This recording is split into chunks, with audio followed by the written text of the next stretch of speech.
김치 100포기 분량 재료비만 해도 50만 원은 들었고 나 혼자 그거 붙들고 씨름한 노동값까지 해서 안 사돈 더러 총 100만 원 보내시라고 해. 어머니, 그게 말이 되나요? 그럴 거면 저희 엄마 아빠도 차라리 김치를 사서 드셨겠죠. 그걸 무슨 100만 원이나 달라고 하시는지. 아, 그럼 돈 주고 사 먹기 아까워서 혼자 사는 사돈 집에 김치 100포기 던져주고 만들게 하고 80포기 몰래 들고 가서 입싹 씻으신 거야? 그런 거 안 둬? 내가 니네 엄마한테 직접 전화할 테니까? 아, 어머니, 일단 제가 알아서 할게요. 그만 끊겠습니다. 전화를 끊고 얼마 지나지 않아 아들이 전화를 걸어왔습니다. 아마 며느리한테 저 얘기를 전해 듣고 자기 엄마를 설득하려고 한 것 같은데 문 씨는 꿈쩍도 하지 않았습니다. 너는 진짜 아무짝에도 쓸모없는 놈이야. 네 엄마가 70 다 된 나이에 김장하느라 허리가 구부러지는 걸 봐놓고 네 처가에서 쏠랑 다 가져가는 걸 그냥 보고 있어. 나 니네랑 평생 연 끊고 안 보는 수도 있어. 일 크게 만들지 말고 돈 100만 원 보내시라 해. 그리고 다시는 여기 얼씬거리지 말라고. 알았어? 엄마, 그럼 내가 장인어른이랑 장모님을 앞으로 어떻게 보라고 이러는 거야? 왜 이렇게 흥분했어? 너 네 처가 어른이 그렇게 걱정되면 그 집 자식하면서 살아. 너 내 자식 아니잖아. 평생 네 처가랑 마누라 눈치 보면서 잘 살아. 그러고 전화를 끊어버렸고 결국 그날 저녁 아들이 재료비와 수고비를 포함한 100만 원을 입금했습니다. 그래놓고 문자를 또 이어서 보낸 것입니다. 엄마, 돈 입금해드렸어요. 제가 잘못했으니까 그만 화푸세요. 거기에 문 씨는 마지막으로 전화를 걸어 한마디 덧붙였습니다. 너 니들이 훔쳐간 그 김치 다 휘었고부라질 때까지 엄마한테 연락하지 말고 찾지도 마. 하는 꼬락서니 보니까 아주 틈만 나면 네 엄마 부려먹지 못해서 안달일 것 같은데 네 처가에 이제 다 부탁해. 알았어? 67세 문순자 씨가 이렇게 흥분한 것은 11월에 어느 날 집 현관 앞에 들이닥친 엄청난 개수의 절임 배추들 때문이었습니다. 이날은 아들 며느리와 함께 김장을 담그기로 했던 당일 아침이었는데 사돈네 부부가 트럭에 배추를 가득 싣고 도착했던 것입니다. 원래는 며느리와 아들이 알아서 준비해 오겠다고 하더니 느닷없이 사돈 부부가 배를 눌렀습니다. 문 씨는 무척 놀랐고 차에서는 바깥사돈이 내려 인사를 하고 안사돈은 안에서 눈인사를 하더니 전화통화를 하고 있었습니다.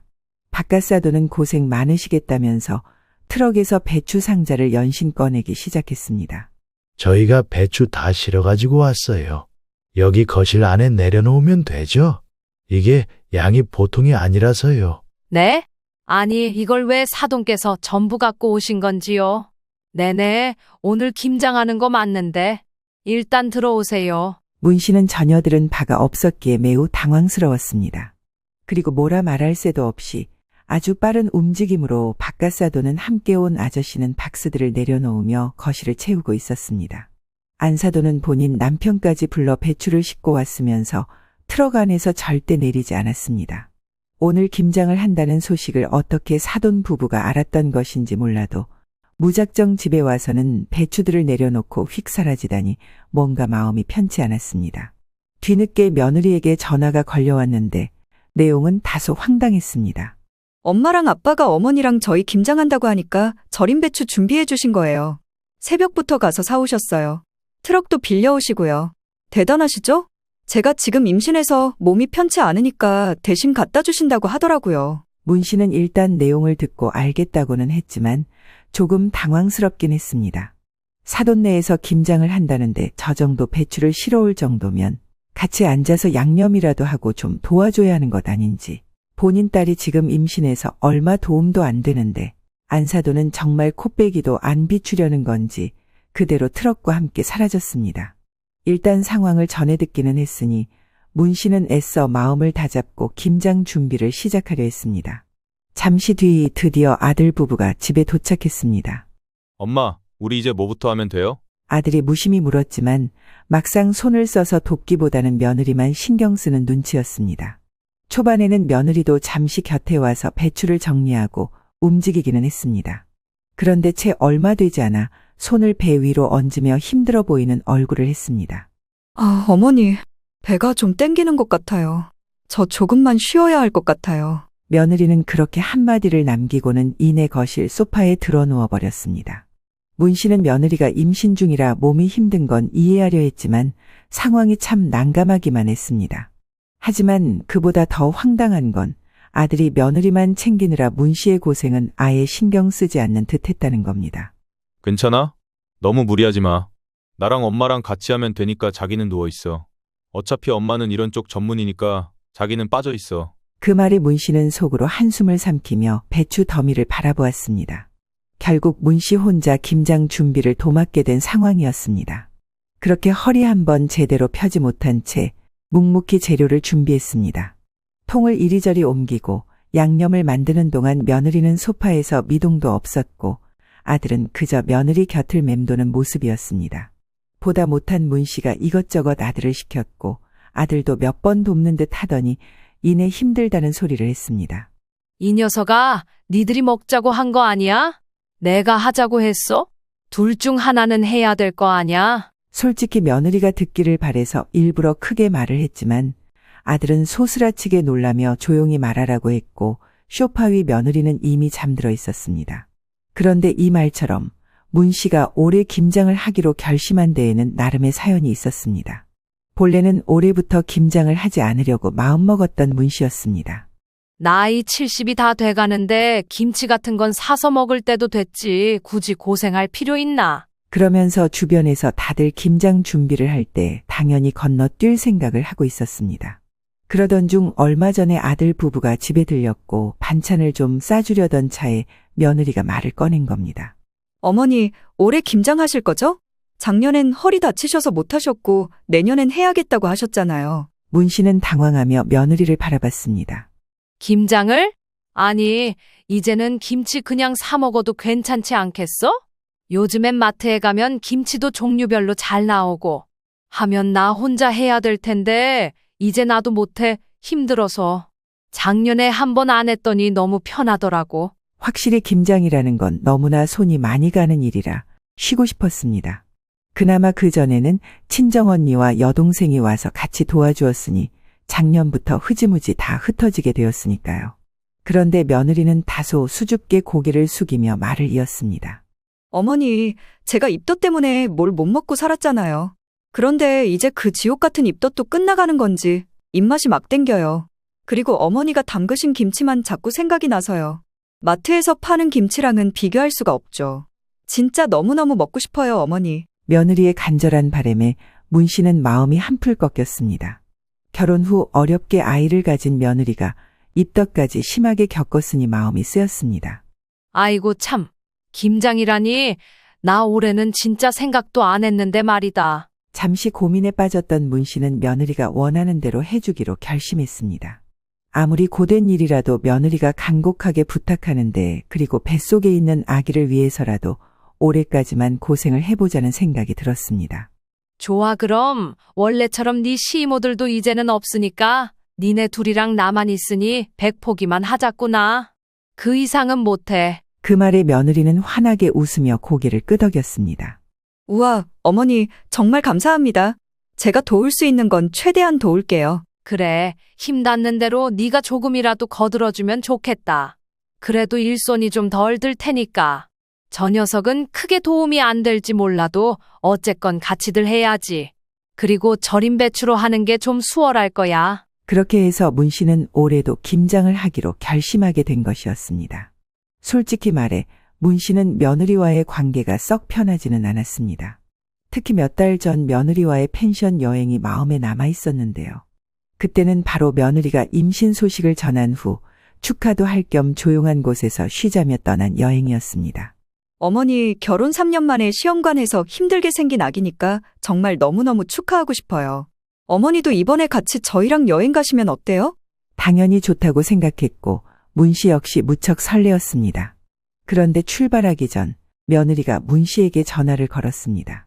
어머니, 펜션에 가서 외식은 한 번만 하고 나머지는 집에서 직접 해 먹으면 어떨까요?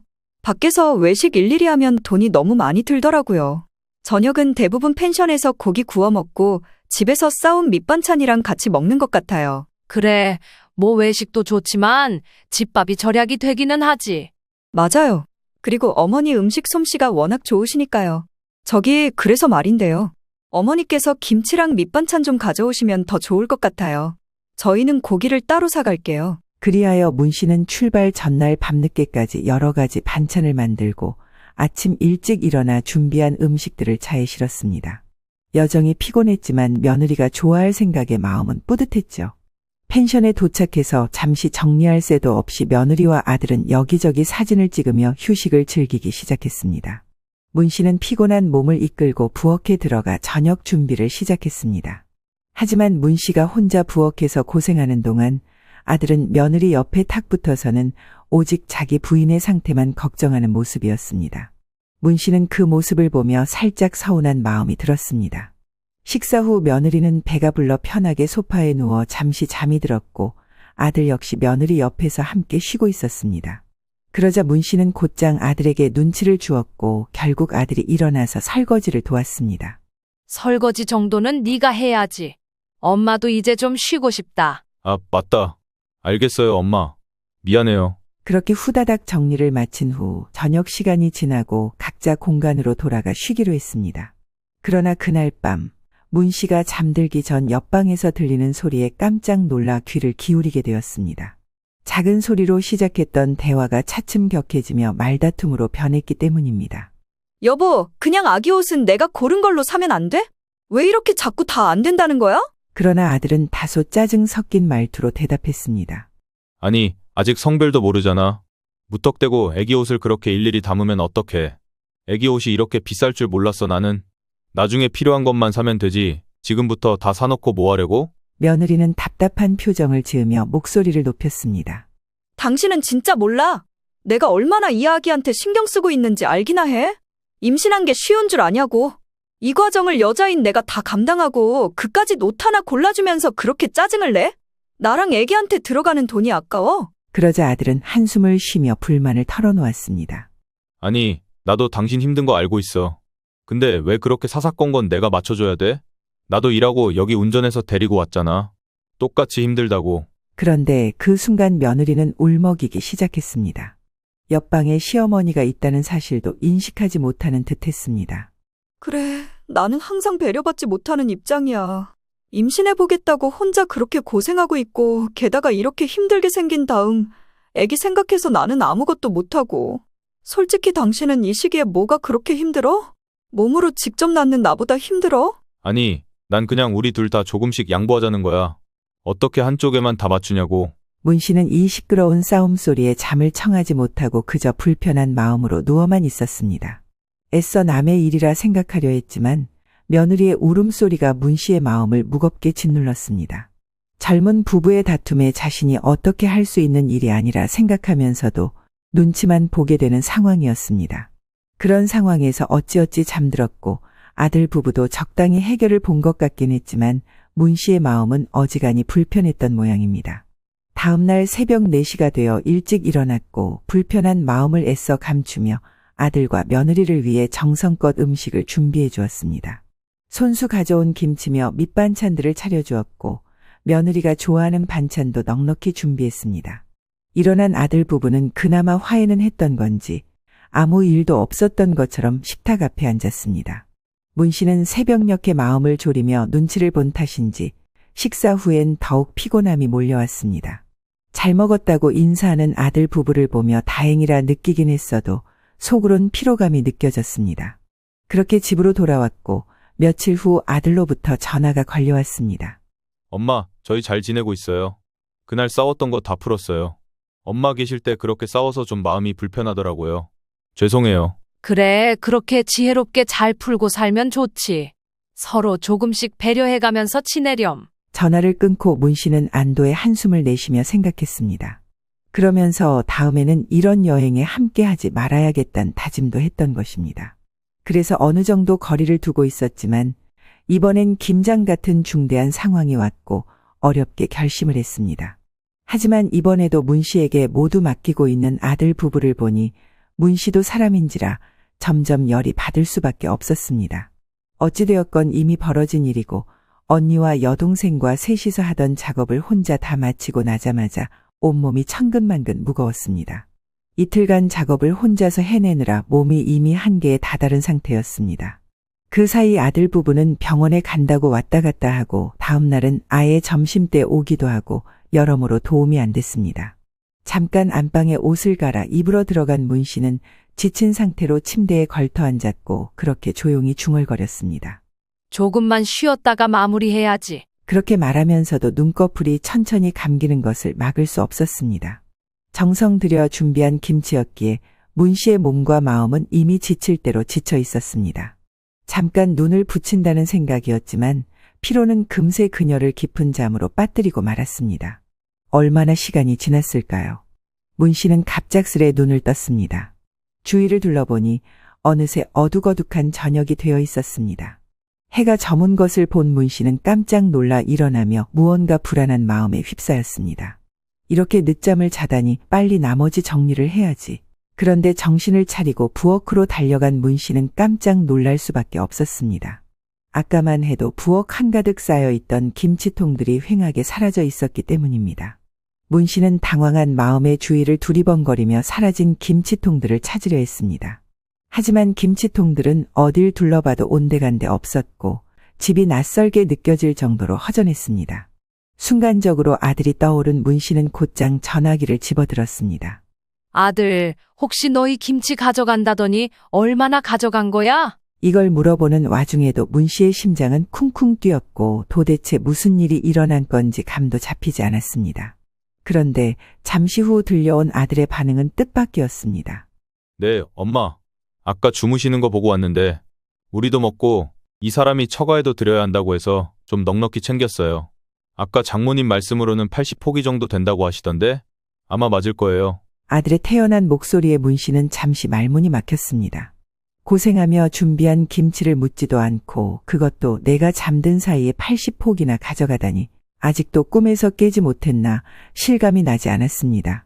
문 씨는 잠시 머뭇거리며 상황을 받아들이려 했지만 결국 참지 못하고 입을 열었습니다. 야, 그게 무슨 말이야? 아니, 그래도 80포기나 가져가는 건 너무하잖아. 그냥 다 가져가 버린 거 아니야? 어떻게 이런 일이 있어? 너 그 김치 네 엄마가 담그느라고 얼마나 고생했는지 알기나 해. 도와준다더니 와서 손 까딱 안 하고 돌아가면서 쳐눕기나 하고 이게 뭐 하자는 거야? 목소리에는 참아왔던 서운함과 아쉬움이 가득 묻어나왔습니다. 김장 준비하며 고된 시간을 보냈던 기억이 떠오르며 울컥하는 감정이 올라왔습니다. 하지만 아들은 대수롭지 않다는 듯이 대답했습니다. 아, 엄마 왜 그래요? 어차피 엄마 혼자 계시니까 많이 드시지도 않고요. 저번에 김장 안 하겠다고 하셨던 게 애초에 김치 얼마 안 드실 거라 그랬던 거 아니에요? 이 녀석아, 너 그걸 말이라고 하냐? 아니, 나는 설명을 하는 거잖아요. 그래서 장인어른이 아까 친구분과 트럭 다시 갖고 오셔서 거기 실어 간 거예요. 여기는 많이 드시거든요.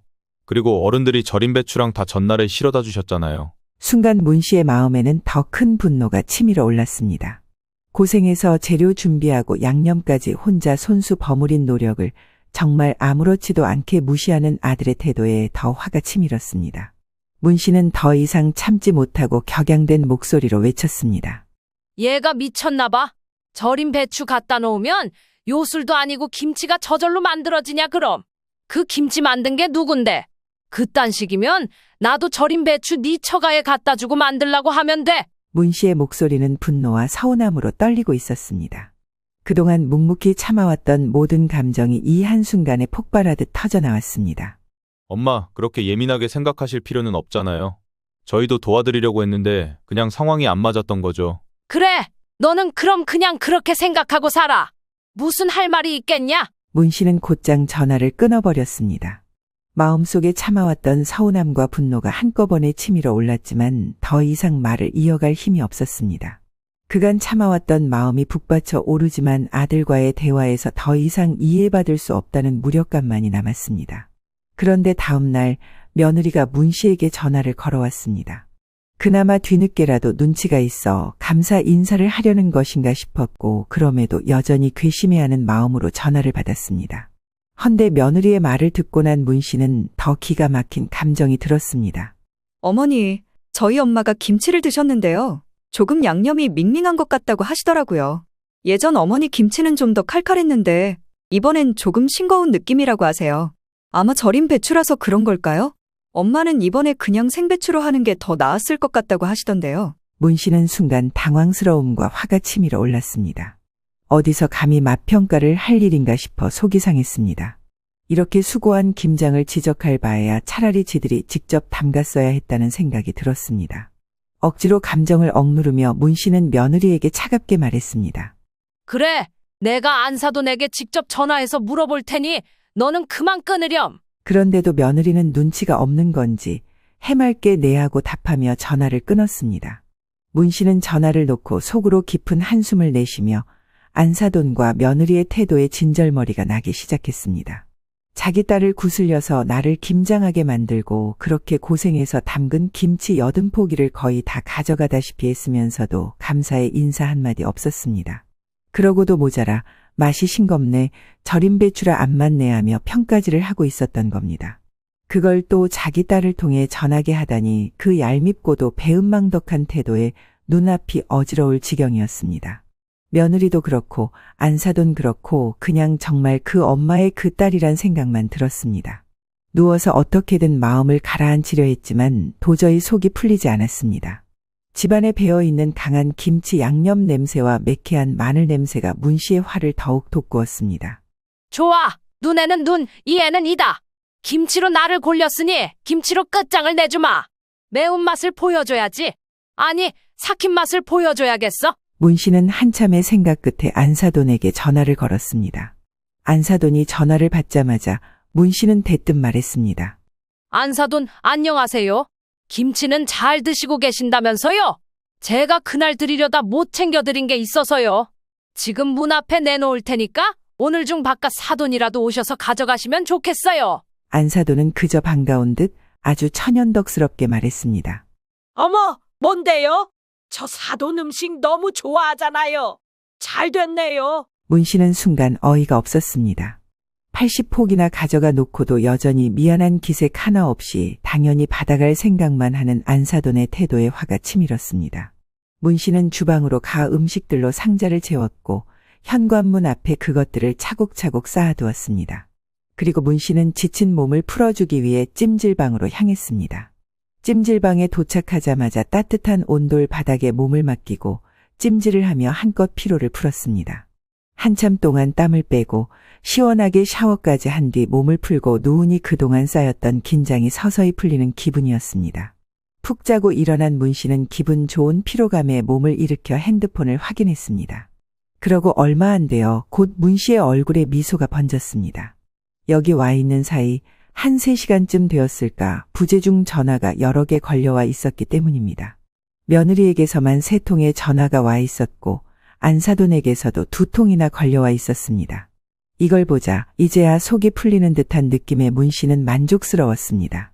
아마 집 앞에 내놓은 반찬통들을 다 차로 실어갔나 본데 그걸 확인하고도 남았을 시간이었으니까요. 거기에는 그간 문신의 김치냉장고에 오랫동안 묵혀두었던 다 쉬어빠진 묵은지와 오래된 꿀 그리고 손 떼지 않고 남겨두었던 깻잎 무침이나 무생채 등 아주 오랜 반찬들로 가득 차 있었습니다. 그렇게 김장통으로 3박스가 되었고 그걸 갖고 갔던 것입니다. 이것들을 하나하나 전부 통에 담을 때 묘한 통쾌함이 일었습니다. 그간 시원히 하지 못했던 속풀이를 직접 행동으로 보인다는 생각에 무언가 풀리는 듯한 기분이었죠. 찜질방에서 나가기 전 문 씨는 옷을 챙겨 입고 찜질방 휴게실에 앉아 며느리에게 전화를 걸었습니다. 신호가 몇 번 울리기도 전에 며느리가 전화를 받았습니다. 네, 어머님, 이제 전화를 주셨네요. 어딘가 어색한 듯한 며느리의 목소리가 들렸습니다. 문 씨는 차분히 그러나 의미심장하게 말했습니다. 그래, 무슨 일 있니? 나 잠깐 나와 있다. 잠깐의 침묵이 흘렀고 며느리는 어딘가 망설이는 듯한 목소리로 대답했습니다. 저기, 어머니, 저희 엄마한테 음식을 보내셨다는데 엄마가 엄청 놀라셨는데요. 상태가 너무 안 좋아서 깜짝 놀라셨대요.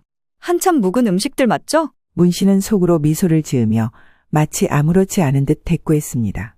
그래, 내가 묵혀둔 것들 중에 오래된 것들도 좀 넣어서 보내드렸어.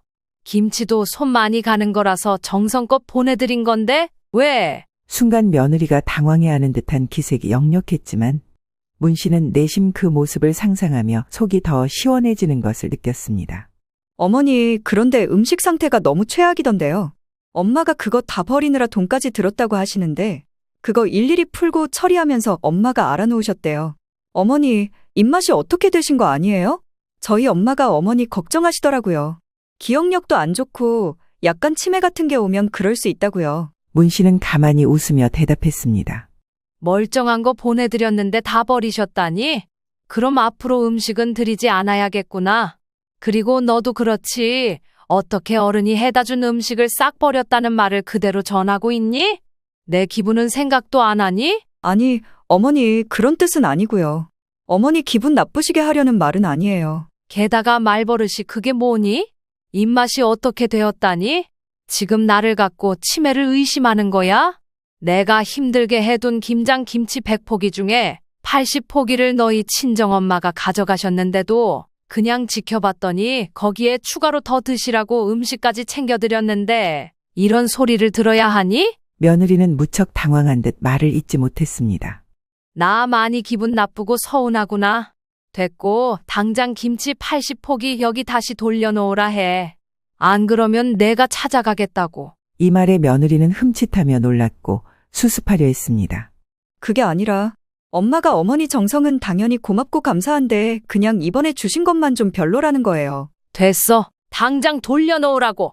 너희 어차피 나한테 묻지도 않고 김치 가져갔잖아.